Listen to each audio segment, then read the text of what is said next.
नमस्कार, lead India news में आपका स्वागत है। मैं हूं doctor Taruna S Gaur. JNU campus में हंगामा हुआ है। कल देर रात तक वहां पर पत्थरबाजी हुई और वहां की लाइट काट दी गई। दरअसल जेएनयू में जो बीबीसी ने एक डॉक्यूमेंट्री बनाई है, इंडिया द मोदी क्वेश्चन, उसकी स्क्रीनिंग हो रही थी। इसी को लेकर हंगामा हुआ। ये छात्र कैंपस में डॉक्यूमेंट्री देखने के लिए इकट्ठा हुए थे।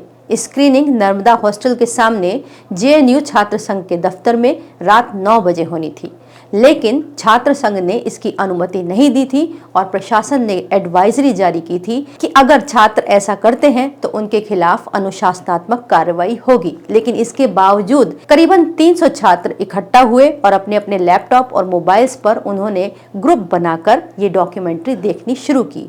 लेकिन तब तक 9 बजे ये स्क्रीनिंग होनी थी और 8:30 बजे जेएनयू कैंपस की बिजली काट दी गई। लेकिन इस पर भी वो अंधेरे में ही इस डॉक्यूमेंट्री को लगातार देखते रहे। इसी बीच पत्थरबाजी शुरू हो गई। उनके ऊपर कुछ लोगों ने पत्थर फेंके। पत्थर किन्होंने फेंके, अभी ये बात स्पष्ट नहीं हुई है। अब सवाल ये उठता है कि आखिर बीबीसी को प्रधानमंत्री नरेंद्र मोदी पर इस डॉक्यूमेंट्री का बनाने का उद्देश्य क्या था, और दूसरा, जेएनयू के छात्रों ने इस तरह की स्क्रीनिंग का आयोजन क्यों किया, जबकि अगले ही दिन उनके सेशनल्स भी शुरू हो रहे थे। इसके बावजूद भी वो पढ़ाई की बजाय एक डॉक्यूमेंट्री देखने के लिए इकट्ठा होते हैं। सारा देश जानता है कि जेएनयू के स्टूडेंट एक अलग विचारधारा रखते हैं। भारत तेरे टुकड़े होंगे के नारे इसी जेएनयू कैंपस से लगते हैं। इन विद्यार्थियों को राजनीतिक दल भी अपने अपने हिसाब से यूज करते हैं और मुद्दे बनाते हैं, और कहीं ना कहीं अंतरराष्ट्रीय संगठन भी इस तरह की चीजों का फायदा उठाते हैं। जेएनयू में आए दिन मारपीट होती है, पत्थरबाजी होती है। जेएनयू की सिक्योरिटी इन सबको मैनेज करती है। पुलिस हालांकि बाहर तैनात रहती है, लेकिन जब तक अंदर से कॉल नहीं जाता तब तक पुलिस हस्तक्षेप नहीं कर सकती।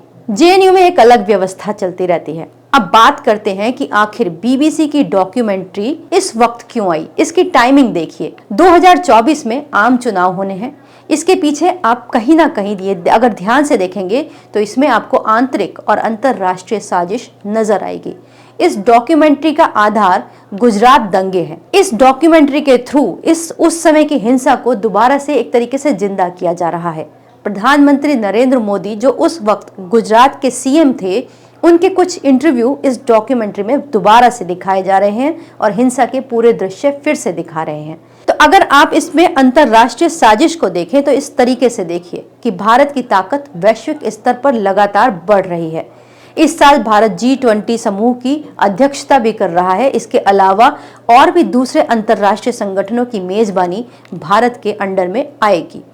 दूसरी तरफ भारत जो है रूस और यूक्रेन युद्ध पर बिल्कुल भी झुका नहीं, उसका रुख एकदम स्पष्ट रहा।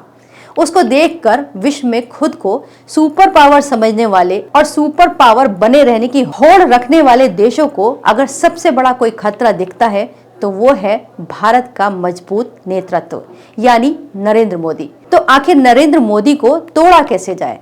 तो एक ही बहाना मिलता है, वो है गुजरात दंगे, जिस पर देश के सर्वोच्च न्यायालय ने नरेंद्र मोदी को क्लीन चिट भी दे दी है। उसके बावजूद भी अभिव्यक्ति की आजादी के नाम पर इस तरह की डॉक्यूमेंट्री या मुद्दे आते रहते हैं। अब सोचना देश को है कि भारत को तोड़ने वाली साजिशों से आखिर कैसे बचना है, कैसे सावधान रहना है। इस वीडियो को लाइक करें, हमारे चैनल को सब्सक्राइब करें। हमारे वीडियो सबसे पहले देखने के लिए बेल आइकन प्रेस करना ना भूलें।